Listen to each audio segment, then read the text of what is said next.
Bonjour Facebook, bonjour Instagram, j'espère que vous allez bien. Ici Nerline, j'espère que vous avez profité du super week-end qu'on a eu, c'était magnifique. Je fais suite à l'annonce que j'avais faite il y a quelques semaines concernant projet de sujet que j'allais aborder sur les réseaux sociaux. Donc là, aujourd'hui, j'allais faire une petite introduction de qui suis-je pour ceux et celles qui me connaissent pas. Oui, c'est ça, je suis Nerline. J'ai un certain âge. J'ai une fille de 22 ans. Je travaille dans le domaine des ressources humaines, la paye. J'ai une expérience d'une vingtaine d'années, assurance collective,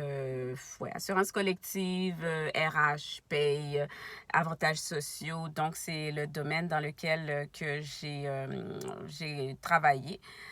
J'ai étudié en sociologie. J'ai étudié en sociologie à l'université. J'ai 2 frères, 2 sœurs. J'ai grandi dans une famille chrétienne évangélique. Évangélique chrétienne à Montréal. C'est ça mon background.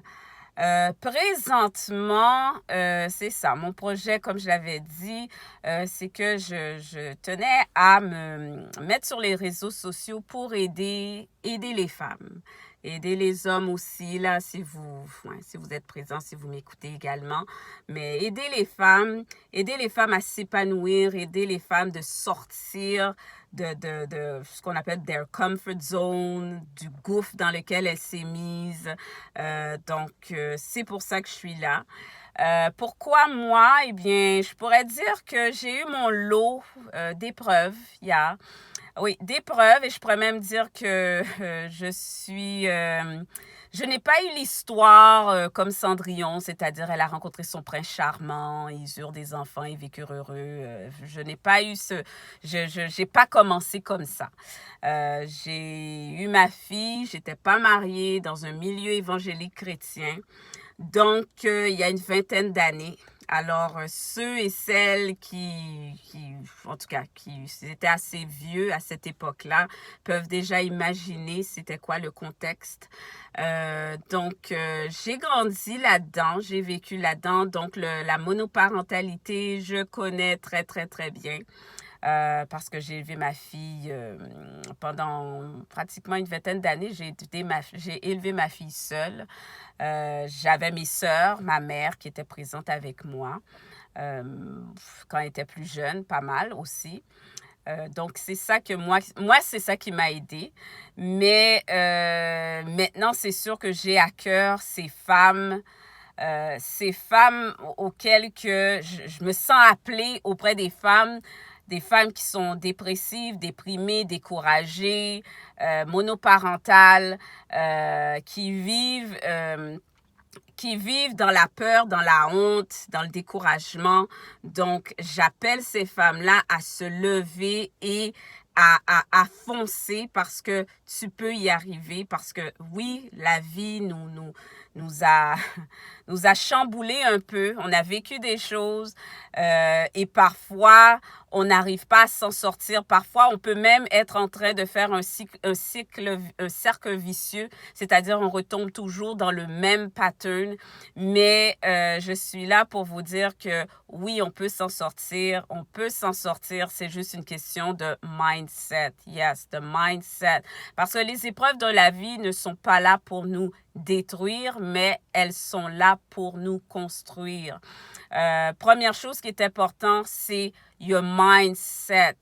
Your mindset, ce que tu mets dans ta tête, ce que tu passes ton temps à te concentrer, à réfléchir à la même chose constamment. Oui, il t'a blessé. Oui, elle t'a blessé. Oui, ta mère t'a fait quelque chose. Oui, ton ami a été déloyal. Oui, tu as le droit de pleurer, tu as le droit d'être fâché, mais l'important, c'est de se relever et passer à autre chose. Parce que tant et aussi longtemps que tu rumines, tu continues à à reproduire cette image, cette rancune, cette frustration contre la situation, contre la personne, contre qui que ce soit qui pourrait, contre qui que ce soit qui t'a blessé ou qui t'a fait mal, c'est là le piège.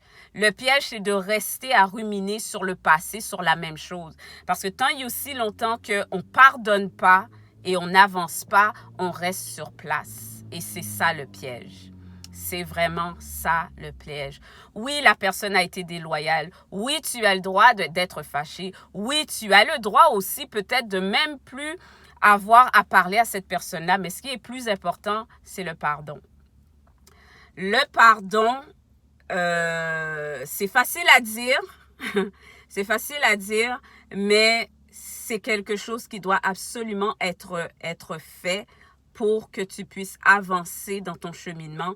Parce que sans le pardon, tu restes sur place. Peut-être tu t'en rends pas compte, mais tu restes sur place. Il y a des choses qui devraient arriver, de positif qui devraient arriver dans ta vie, que sans le pardon, que tu vas rester sur place. Tu vas continuer à ruminer. Puis parfois, on pense qu'on a pardonné.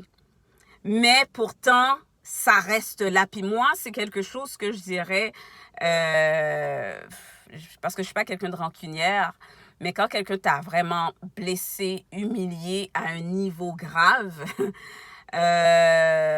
pour ne pas laisser la gangrène de l'amertume, puis de la frustration, puis les blessures, eh bien, moi, personnellement, comme je suis croyante, eh bien, je me suis mise à prier. J'ai prié et je demandais, Seigneur, permets-moi de relâcher un tel, Monsieur X, Madame Y, whatever.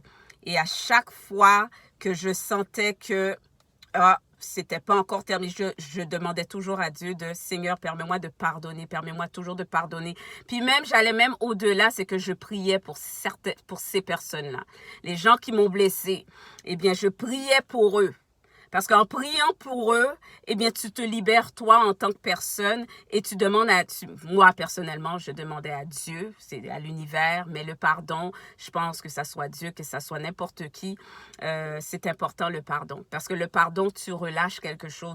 Le pardon, tu t'en rends peut-être pas compte, mais c'est que en ne pardonnant pas et en ayant de l'amertume, en gardant la frustration envers une situation X, une personne, tu t'emprisonnes toi-même.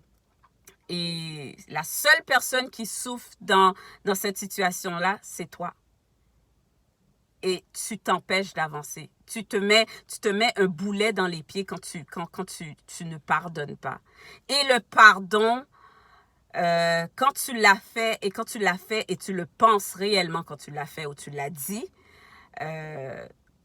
tu as aucune idée à quel point que tu te sens libre. Tu te sens libre en dedans complètement et tu te sens plus enchaîné. Tu te sens légère. Tu te sens totalement légère. Donc, c'est important de pardonner. Pardonner, je dirais, ne veut pas dire que tu vas redevenir ami avec cette personne-là. Pardonner ne veut pas dire que tu vas l'inviter chez toi. Mais l'important, c'est que tu as pardonné. Le reste, c'est à toi de décider dans quelle catégorie, tout dépendant, c'est quoi la situation, c'est qui la personne. Mais le pardon, c'est primordial. C'est vraiment primordial. L'autre chose aussi, c'est le mindset. Il faut arrêter de ruminer constamment, de revisualiser dans notre tête, de refaire la même histoire, se raconter la même histoire, en parler constamment, parce qu'en faisant ça, c'est comme ça qu'on reste bloqué. On reste bloqué, on reste bloqué dans cette histoire et on fait en sorte que on n'avance pas. Ça, c'est un autre piège encore. On n'avance pas parce que our minds reste pris dans une seule situation, dans une seule histoire. Donc, on rumine l'information, Ça, c'est l'amertume qui risque de prendre place.